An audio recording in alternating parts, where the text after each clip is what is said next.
राधिका खेड़ा ने छत्तीसगढ़ पार्टी इकाई पर अपमान का आरोप लगाने के बाद आज पार्टी की प्राथमिक सदस्यता से इस्तीफा दे दिया है।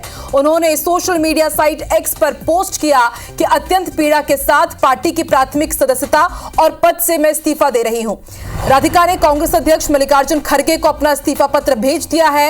उन्होंने अपने पत्र में लिखा कि आदिकाल से यह स्थापित सत्य है कि धर्म का साथ देने वालों का विरोध होता रहा है।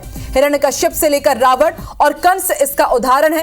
वर्तमान में प्रभु श्री राम का नाम लेने वालों का कुछ लोग इसी तरह से विरोध कर रहे हैं। चलिए और अब सीधे रुख कर लेते हैं। देखिए, हमने लगातार इस खबर पर हर एक अपडेट आप तक पहुंचाया है। राधिका खेड़ा ने इस्तीफा दे दिया है, लेकिन अब आगे क्या होगा यह हमें बताने के लिए इस वक्त राधिका खेड़ा, जो कि पहले कांग्रेस की नेशनल कोऑर्डिनेटर थी लेकिन अब इन्होंने कांग्रेस से इस्तीफा दे दिया है, हमारे साथ लाइव जुड़ चुकी है। राधिका जी, बहुत बहुत स्वागत है आपका एक्सक्लूसिवली IBC 24 पर। मैम, अभी हमने थोड़ी देर पहले देखा कि आपने इस्तीफा सौंपा है और बेहद आहत होकर के, व्यथित होकर के आपने अपना इस्तीफा पत्र मल्लिकार्जुन खड़गे को भेज दिया है। लेकिन आपसे जानना चाहेंगे, आपने लिखा कि आप राम मंदिर जा रही थी और इस कारण आपको न्याय नहीं मिला, आपको न्याय देने से मना कर दिया गया। देखिए, पहले तो IBC का बहुत बहुत धन्यवाद। उन्होंने लगातार असली खबर चलाई, बाकी लोगों की तरह गलत लाइन और गलत खबरों पे खबर नहीं चलाई। लगातार आप लोगों ने मेरी न्याय के लिए लड़ने में मेरा साथ दिया, उसके लिए आपको बहुत बहुत धन्यवाद।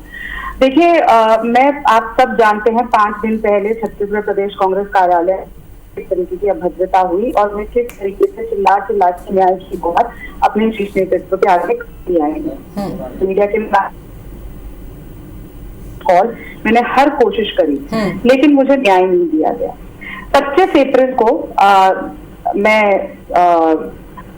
गई थी, 25 तारीख को पिछले महीने में गई थी राम मंदिर दर्शन करने, और उसके बाद से लगातार मेरा विरोध किया जा रहा था पार्टी की तरफ से और लगातार मुझ पे दबाव बनाया जा रहा था कि किस तरीके से आप राम मंदिर के दर्शन क्यों करके आई, आपको जाना नहीं चाहिए था। इसकी सजा मुझे इस तरीके से मिलेगी कि जब मैं न्याय मांगूंगी और मुझे न्याय नहीं दिया जाएगा, ऐसा मैंने नहीं सोचा था।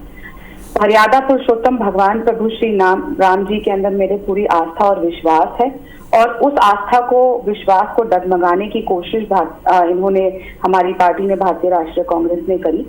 क्योंकि मैं क्या ही बोल रही थी, मैंने सिर्फ न्याय तो मांगा। यहाँ पे जिस तरीके से मेरे साथ अभद्रता हुई, मैं बार बार बोलती रही, चाहे स्थानीय नेता हो, चाहे हमारे राष्ट्रीय नेता हो, किसी ने भी कुछ नहीं किया।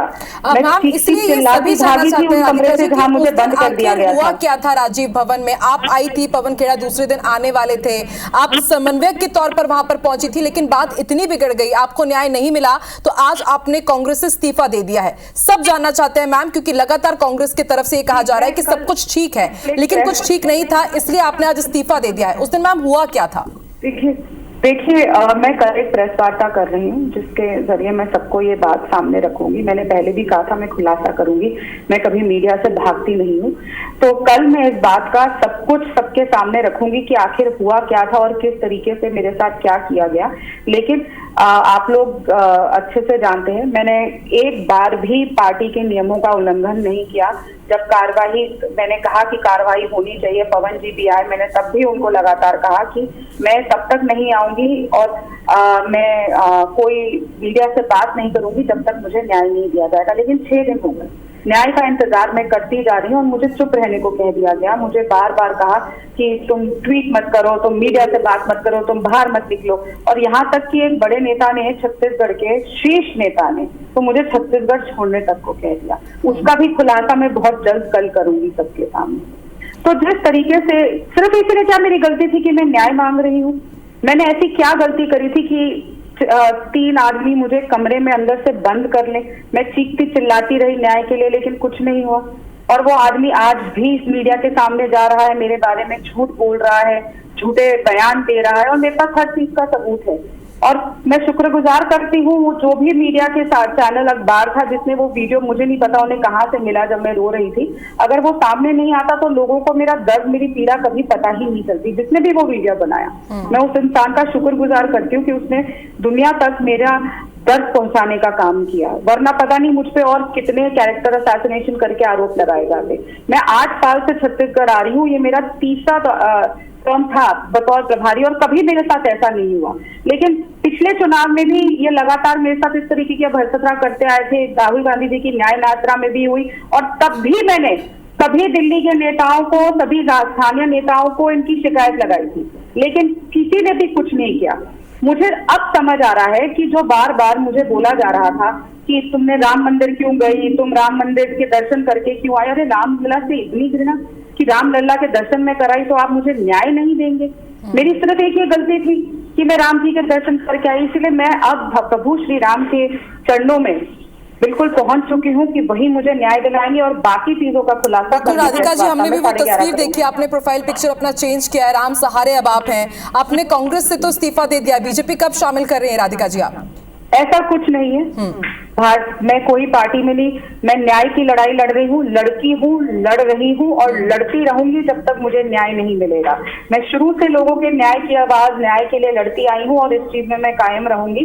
ऐसा नहीं होता है, हर चीज में राजनीति नहीं देखनी चाहिए। मैं 6 दिन आप लोगों से बिल्कुल बात नहीं करी, सिर्फ इसीलिए इस उम्मीद से कि पार्टी शायद न्याय करेगी। और मैं जब मीडिया से रूबरू भी हुई, जब मैं प्रदेश ऑफिस के कार्यालय आई थी, तब भी मैंने कहा था मुझे न्याय की उम्मीद है। लेकिन अफसोस, रामलला से इतनी दुश्मनी है हमारी पार्टी की, कांग्रेस पार्टी की, कि वो चीज उन्होंने मेरे पे इस तरीके से निकाली कि मुझे न्याय देने से मना कर दिया। लेकिन रामलला में मुझे पूरी विश्वास है कि वो मुझे न्याय दिलाने का काम करेंगे।